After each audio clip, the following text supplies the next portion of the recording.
الحمد لله الذي هدانا لهذا وما كنا لنهتدي لولا أن هدانا الله أشهد أن لا إله إلا الله وحده لا شريك له وأشهد أن سيدنا محمدا عبده ورسوله اللهم صل وسلم وبارك على سيدنا محمد وعلى آله وصحبه ومن والاه أما بعد. Yang kita hormati dan kita cintai para habaib, para alim ulama, muhibbin rahimakumullah.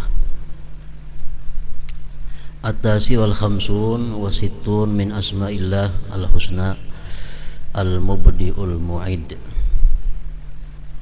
Yang ke-59 dan yang ke-60 dari nama-nama Allah al-husna, yaitu al-mubdi dan al-mu'id.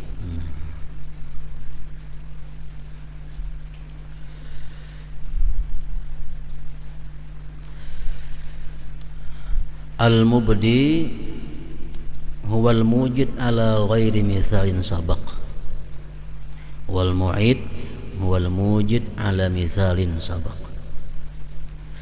Mubdi itu artinya yang maha mencipta atas ketiadaan contoh sebelumnya. Ini mubdi, maha mencipta sesuatu yang tidak ada contoh sebelumnya. Macam Allah menciptakan kita, kada ada contohnya kita dahulu. Nah, ini ngarannya al-mubdi, yang maha memulai. Nah, bisa juga diartikan demikian. Dan al-mu'id, yang menciptakan sesuatu atas contoh sebelumnya. Jadi al-mujid, al-mubdi, al-mu'id ini Allah Subhanahu wa ta'ala dengan namanya ini menciptakan sesuatu, bisa dengan ada contoh sebelumnya atau dengan tidak ada contoh sebelumnya. Dalam arti lain, Allah yang maha memulai segala sesuatu dan Allah yang mengembalikan segala sesuatu.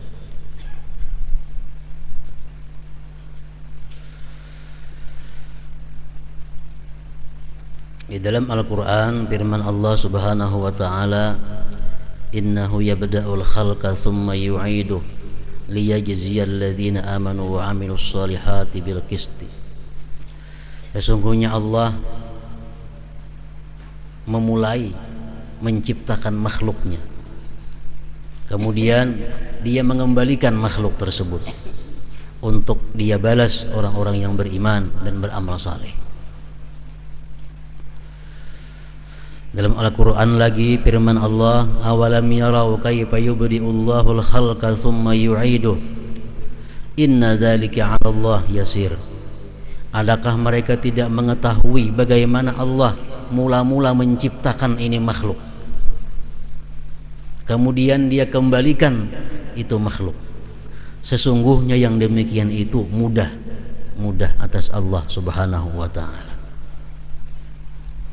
Jadi ini orang-orang kafir Quraisy, mereka ingkar akan dikembalikannya manusia pada hari mahsyar. Orang-orang yang beragama penyembah berhala, mereka hanya mengakui kehidupan duniawi.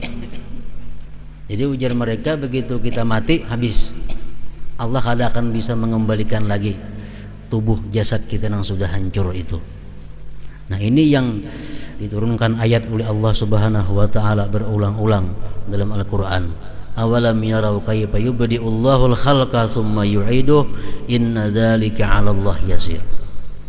Adakah mereka tidak tahu bagaimana Allah mula-mula menciptakan ini makhluk, kemudian dia kembalikan lagi? Sesungguhnya atas Allah mudah yang demikian itu.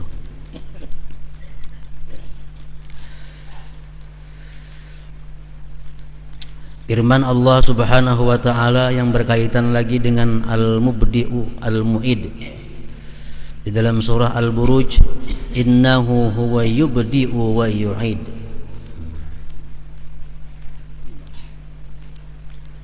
Ibnu Abbas menafsirkan ayat ini, innahu huwa yubdi'u wa yu'id, inna ahla jahannam ta'kuluhumun nar hatta yasira fahma summa yu'iduhum khalqan jadida.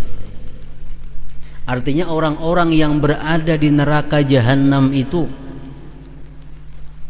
tubuhnya dimakan api neraka, kemudian menjadi haram, lalu Allah kembalikan lagi ciptaannya yang baru. Dimakan api lagi awaknya, ditumbuhkan Allah lagi jasadnya. Dimakan api lagi habis jadi haram, dikembalikan lagi oleh Allah Subhanahu wa taala. Nah, itu mubdi'u mu'id.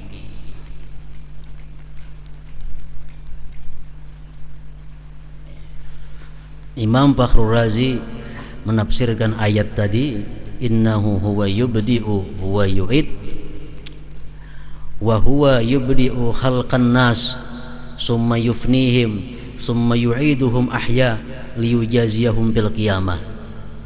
Artinya, dialah yang mula-mula menciptakan manusia, al-mubdi. Kemudian dia juga yang membinasakan mereka. Dan kemudian dia kembalikan lagi manusia-manusia itu hidup untuk dia balas mereka pada hari kiamat. Nah, ini al-mubdi'u al-mu'id. Para muhibbin rahimakumullah. Jadi Allah Subhanahu wa taala menciptakan kehidupan manusia dengan berbagai macam perubahan-perubahan bentuk tubuh yang dialami oleh manusia. Itulah al-mubdi al-mu'id ini. Atau contoh kita ambil seseorang bernama Umar. Umar waktu di dalam perut ibu dinamakan dia janin. Kayak apa bentuknya dalam perut ibu kita kada tahu karena kada melihat. Namun sudah bergerak, sudah jadi manusia begitu ditiupkan roh. 9 bulan keluar lahir Umar. Nah, tubuhnya menjadi sedemikian rupa. Padahal ia yang dalam perut itu juga orangnya. 10 tahun kemudian Allah rubah lagi keadaan tubuhnya menjadi sedemikian rupa. Padahal ia Umar yang lahir 10 tahun telah lewat. 20 tahun kemudian umur 30, bentuk tubuh Umar sedemikian rupa, lain dengan bentuk Umar yang 10 tahun lalu. Padahal itu juga Umarnya. Umur 60 tahun sudah berubah lagi. Rambut sudah putih, dulunya hitam. Giginya rapat, sekarang habis rumpungan. Padahal orangnya Umar itu juga Umarnya. Nah, inilah ciptaan Allah Subhanahu wa ta'ala. Dia yang memulai, dia yang mengembalikan. Jadi kita semenjak hidup kita berbagai macam perubahan bentuk tubuh yang ada pada diri kita. Kulit kita lain lawan umur waktu 10 tahun. Rambut kita lain lawan umur 10 tahun. Gigi kita lain lawan umur 10 tahun. Sudah umur 70 makin gak ada pinandu lagi. Orang tuh umur 70 tahun tampayakan gambarnya 10 tahun ini gambar siapa? Ini bisa kada pinandu lagi. Daripada perubahan yang Allah jadikan dalam jasad manusia ini. Nah, begitu manusia ini wafat atau mati, tubuhnya hancur dimakan tanah. Hancur. Pada saat nantinya dibangkit oleh Allah Subhanahu wa ta'ala, si Umar tadi namun dalam bentuk yang lain lagi. Umarnya ya Umar itu juga. Cuma yang ini kehidupannya kehidupan sesudah alam berikutnya. Nah, itulah al-mu'id yang mengembalikan. Dulunya Umar hilang daripada peredaran, jasadnya hancur di bawah tanah.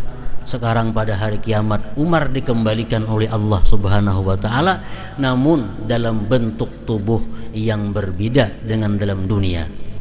Bentuk tubuhnya macam apa? Karena sesuai dengan amal saleh atau amal buruk yang dilakukannya di dalam dunia ini. Nah, itulah bahwa Allah Subhanahu wa ta'ala punya nama Al-Mubdi Al-Mu'id ini. Dia yang memulai menciptakan manusia, dia pula yang nanti mengembalikan. Para muhibbin rahimakumullah, begitu kita dibangkit dari kubur, apakah awak kita ini, jasad kita ini macam waktu dibuat di kubur dahulu?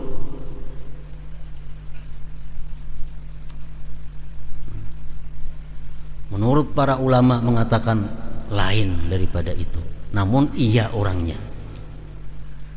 Sekarang begitu dibangkit dari kubur, bentuk tubuhnya sesuai dengan amal ibadah yang dilakukan di dalam dunia. Rasulullah sallallahu alaihi wasallam bersabda di dalam satu hadis yang panjang, yang artinya, ujar Nabi, nanti dihalau manusia itu begitu bangkit dari kuburnya, ada yang rupanya, yang batang tubuhnya batang tubuh manusia, tapi rupanya rupa kirdah warik. Ada tubuhnya manusia, muhanya warik, padahal ini iya Umar nang dahulu nang dalam dunia, iya. Tapi begitu dikembalikan oleh Allah, sedemikian rupa bentuknya, tubuh manusia, muhanya muha warik. Bertanya sahabat, kenapa demikian hai Rasulullah? Rasulullah menjawab, itu dia semasa hidupnya suka adu domba. Dia suka anjur atar untuk merusak hubungan baik antara satu dengan yang lainnya. Nah, begitu bangkit dari kubur, awak manusia muha kirdah, muha warik. Jadi Allah mengembalikan dia dalam keadaan seperti itu. Ada lagi orang-orang yang begitu dibangkitkan, dikembalikan oleh Allah, awaknya awak manusia, tapi wajahnya seperti khinzir, seperti babi. Rasulullah ditanya oleh sahabat, kenapa mereka itu wahai Rasulullah sallallahu alaihi wasallam? Nabi kita menjawab, itu orang-orang yang di dalam dunia suka dengan makan makanan yang diharamkan oleh Allah Subhanahu wa taala. Gantiannya babi muhanya. Jadi mu'id, Allah mengembalikan macam babi kena orang macam itu. Ada lagi begitu dikembalikan Allah di hari kiamat, seseorang manusia ini tabalik, kepala nang berjalan batis ke atas.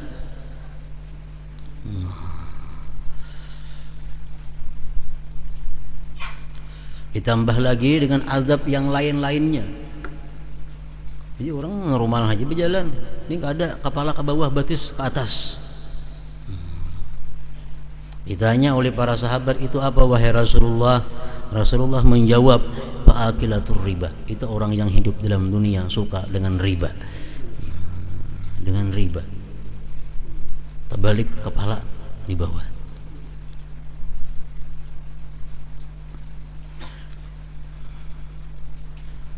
Ada orang yang dibangkitkan oleh Allah Subhanahu wa taala putih, bersih, bercahaya. Padahal dalam dunia orangnya hitam, dalam dunia orangnya rigat. Di situ dibangkit oleh Allah, dikembalikan oleh Allah putih, bersih, bercahaya. Itu orang-orang yang dalam dunia banyak melakukan amal-amal saleh. Nah, jadi kebangkitan kita di hari itu dikembalikan Allah kita dalam keadaan yang sesuai yang kita lakukan di dalam dunia ini. Para muhibbin rahimakumullah, itulah sebagian daripada syarah penjelasan daripada para ulama mengenai nama Allah yang ke-59 dan 60, Al-Mubdi'u Al-Mu'id ini.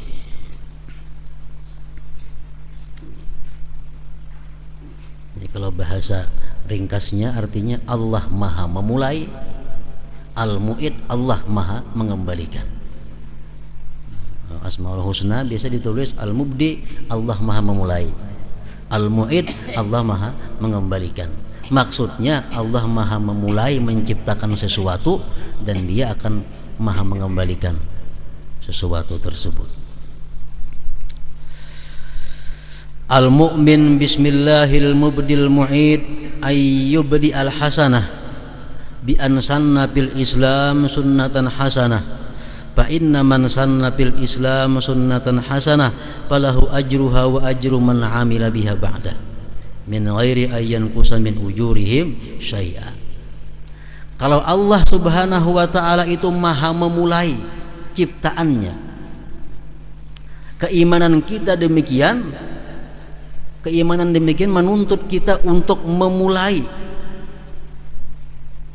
sesuatu yang baik, membuat satu ide, satu inisiatif, satu jalan yang baik. Dengan bahwa dia membuat satu jalan di dalam Islam, satu cara di dalam Islam, cara yang baik. Orang-orang yang membuat cara di dalam Islam dengan cara yang baik, maka dia dapat pahala dan pahala orang yang beramal dengannya sesudahnya itu. Ini memulai, berinisiatif memperbuat kebaikan. Nah, orang lain belum ada, dia mulai. Nah, lalu orang lain umpatan, dia dapat pahalanya seorang dan dapat pahala orang-orang yang mengikuti di belakang mereka. Ini hadis dari Rasulullah sallallahu alaihi wasallam sewaktu di kota Madinah dilanda kelaparan. Sebagian orang-orang Madinah yang miskin banyak nang kelaparan. Lalu sahabat-sahabat nang lain ini kada ada pikir nak menyumbang, kada ada. Sampai suatu hari Nabi kita mengumpul sahabat mukasidin dalam keadaan muka yang marah. Kenapa sahabat itu kada berpikir menyumbang, membantu nang kelaparan itu? Di tengah perkumpulan sahabat itu ada salah seorang sahabat yang membawa sakadut dirham. Sakadut dirham. Wahai Rasulullah, ini sakadut dirham ulun sumbangkan untuk orang nang kelaparan itu. Nah, dia memulai. Akhirnya sahabat yang lain umpat, ada yang 10 dirham, ada yang 5 dirham, ada yang 1 dirham. Umpatan gara-gara dimulai tadi. Nah, jadi jar Nabi kita man sanna sunnatan hasanah. Nah, man sanna fil Islam sunnatan hasanah falahu ajruha wa ajru man amila biha ba'dahu. Dia dapat pahala menyumbang dan dia dapat pahala orang-orang lain yang mengikutinya tadi. Nah, ini artinya kalau kita beriman bahwa Allah itu maha memulai, hendaknya kita memulai sesuatu kebaikan yang bisa ditiru, dituruti oleh orang-orang sesudah kita.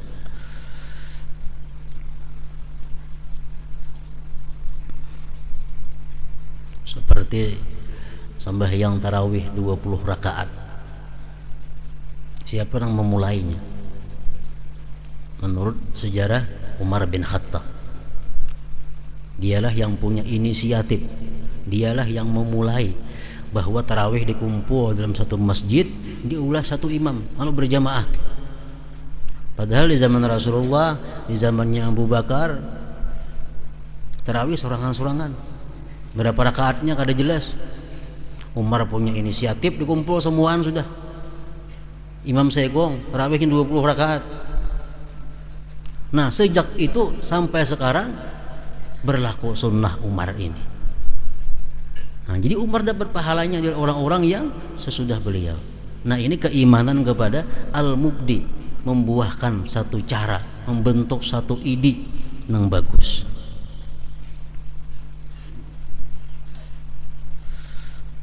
Azan Jumat 2 kali. Zaman Rasulullah cuma sekali azan Jumat. Dan Abu Bakar, zamannya Umar, cuma 1 kali azan Jumat.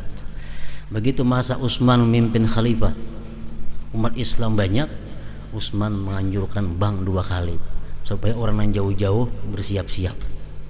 Nah, sampai sekarang azan 2 kali. Itu merupakan ciptaan ide daripada Utsman bin Affan ini. Nah, ini ngarannya adalah memulai. Sehingga sampai hari kiamat kalau ada orang nangbang 2 kali, tetap pahalanya mengalir kepada Sayyidina Utsman. Misalnya di kampung kita, Di kampung kita orang kadada nang berpikir menyekolahkan anak untuk agama kadada. Semua anak disuruh begawi, anak disuruh bekerja, kepuhumaan, macam-macam. Kita punya inisiatif dari sekian banyak anak kita, saya kong bisa kulahkan ke agama. Nah, memulai di kampung nih. Akhirnya orang kampung lain menuruti. Nah, kita nang bikin sunnah itu. Misal 10 nang menuruti, 10 kita mendapat pahalanya itu. Nah, ini keimanan kita kepada Al-Mubdi itu. Selalu berpikir, selalu berinisiatif, membuat cara, membuat jalan supaya ditiru oleh orang banyak. Nah, para muhibbin rahimakumullah. Kemudian wa ayyu'ida dzalika ila haulillah wa quwwatih. Sesudah dia membuat satu amal saleh tadi, dia bikin satu ide, satu inisiatif nang baik, orang umpatan, orang menuruti. Nah, kemudian itu hendaknya dia mengembalikan itu kepada kekuatan dan daya upaya Allah Subhanahu wa taala. Bi an yara ma amila minal hasanat bi taufiqillahi iyyahu likay la yata'ajjab bi nafsi. Kalau kita sudah punya inisiatif nang baik-baik, dituruti orang, hendaknya kita kembalikan usaha kita nang telah itu kepada pertolongan Allah Subhanahu wa taala. Kita bisa melakukan ibadah ini semata-mata karena taufik Allah Subhanahu wa taala, karena kekuatan yang diberikan Allah Subhanahu wa taala. Kenapa? Kai la yata'ajjab, supaya jangan menjadi ujub. Bila kita kadang mengembalikan ibadah yang kita gawi ini, itu jadi ujub kaina kita. Fa innal ujuba ahadu mubtilati sawabil hasanat, karena ujub itu merupakan salah satu penggugur, pembatal pahala amal kebajikan. Kita sembahyang, kita membaca Quran, kita maulah cara-cara yang baik tadi, tapi kita ujub, kan ada pahalanya. Jadi mesti kita kembalikan bahwa kemampuan kita demikian tadi adalah pemberian dari Allah Subhanahu wa taala. Nah, ujub itu artinya syuhudul ibadah sadiratan an nafsi, sadiratan minan nafsi. Dia melihat ibadahnya itu, dia melihat kebaikan yang ada pada dirinya itu terbit dari dirinya. Itu ujub ngarannya. Dia gaib, dia kadang melihat bahwa itu adalah pertolongan Allah Subhanahu wa taala. Kalau kita mengingat bahari aku membaca Quran, bahari aku maulah ini, dulu aku membangun ini, dulu ini, nang aku gawe ini. Itu nang kita ingat. Lupa kita mengembalikan itu kepada Allah, ini ujub ngarannya. Mestinya kita di ujungnya bahwa itu adalah pertolongan Allah Subhanahu wa taala. Nah, kita kembalikan itu.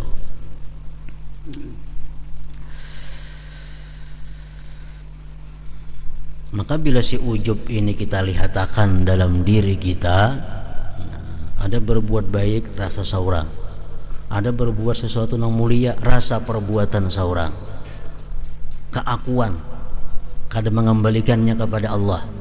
Nah, bila itu kita biarkan, akan timbul sifat nang kada baik lainnya. Salah satunya apa? Idlal. Idlal ini artinya merasa punya kedudukan yang tinggi di sisi Allah. Dia merasa ada punya hak di sisi Allah. Ini idlal karena ini merasa dirinya beramal banyak, merasa dirinya banyak memperjuangkan Islam, merasa dirinya macam-macam, kada ingat bahwa itu adalah pertolongan Allah, ada ingat. Lalu akhirnya dia merasa punya kedudukan terhormat di sisi Allah. Nah, ini idlal. Kalau kita merasa bahwa kita punya kedudukan yang tinggi di sisi Allah, Allah kada akan menerima ibadah kita. Allah kada akan menerima ibadah kita. Tandanya kita idlal. Tanda kita idlal apa? Kita berdoa kepada Allah, doa kita kada kabul, kita rasa aneh juga kok kada kabul berdoa nah. Aku malam tadi semalaman tahajud kada kabul doa, lo asa aneh timbul dalam hati nih. itu berarti kita idlal.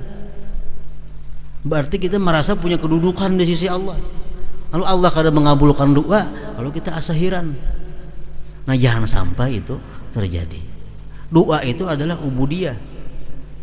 Kabul kada kabul tetap berpahala. Bila kita merasa aneh doa kita kada kabul, nah itu sudah alamat bahwa kita ada punya sifat idlal ini. Itu menggugurkan amal ibadah kita. Ujar Nabi, salatul mudil, sembahyang orang yang idlal itu kada lewat daripada kepalanya. Artinya kada sampai ke hadirat Allah Subhanahu wa taala. Umpamanya kita ada orang yang peminum arak, ada orang penjina, berdoanya kada kabul, kada aneh itu. Kada aneh, kenapa? Karena kita anggap ingin itu jahat. Diri kita yang kada pernah minum arak, kada pernah berzina, kada pernah riba, tahajud tiap malam, Quran, salawat, berdoa kada kabul, kalau kita asa aneh. Nah ini, bila ada macam itu, sifat kada baik di dalam hati. Akibat ujub asal muasalnya, lupa bahwa ibadah yang kita lakukan itu adalah pertolongan Allah Subhanahu wa taala yang diberikan kepada kita. Para muhibbin rahimakumullah, diceritakan pada zaman sebelum zaman Nabi kita, ada seseorang yang beribadah dalam guha uzlah 70 tahun beribadah.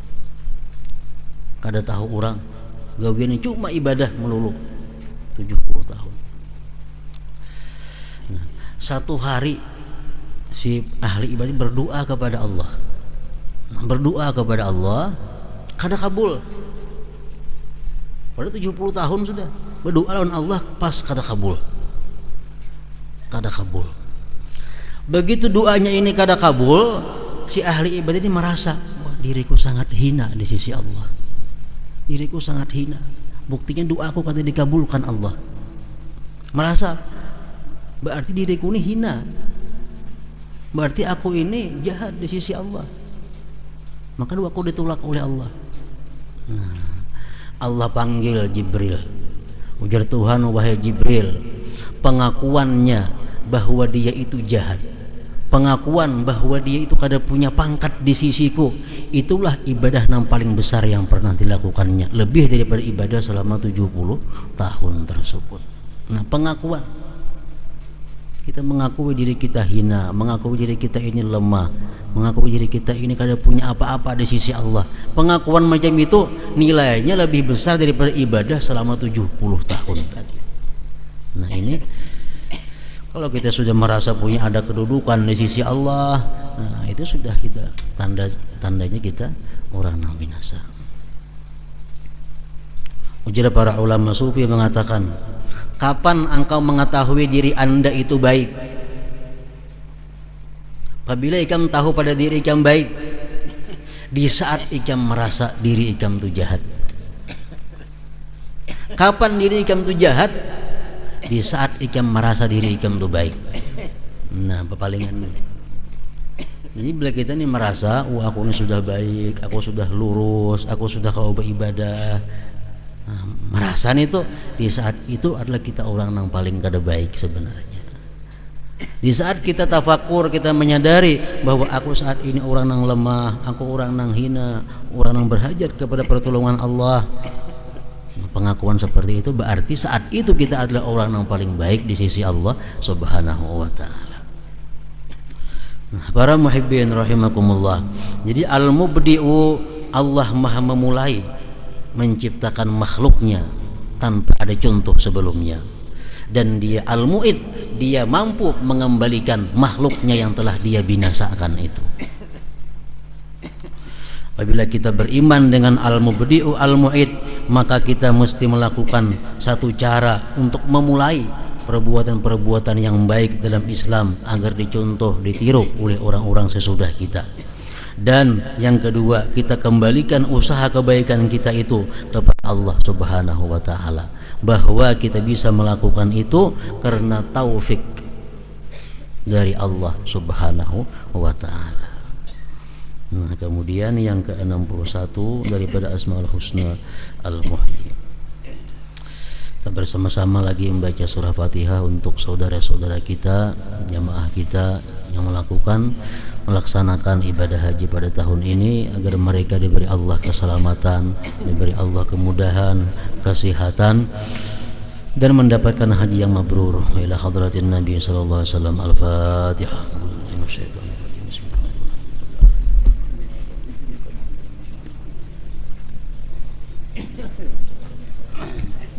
Bismillahirrahmanirrahim. Alhamdulillah rabbil alamin. Allahumma salli ala Muhammadin wa ali Muhammad. Allahumma ja'al jam'ana hadha jam'an maghfura wa tafarruqan min ba'di tafarruqan ma'suma wa amalan mutaqabbala. Allahumma arzuqna aqlan kamila wa azman thabita wa lubban rajiha wa qalban zakiya wa ilman katsira wa adaban bari'a. Waj'al dzalika kullahu lana wa la taj'alhu alaina. Allahumma aktub bis-sitra was-salamah wal ismata wal afiyata alaina wa ala man hadarana wa ala man ajra hadzal khair fi hadhihi lailah. Waj'alna minal ladzina yastami'una al-qaul fayattabi'una ahsana bi rahmatika ya arhamar rahimin. Rabbana atina fid dunya hasanah wa fil akhirati hasanah wa qina adzaban nar. Sallallahu ala Muhammadin wa ali Muhammad. Alhamdulillahi rabbil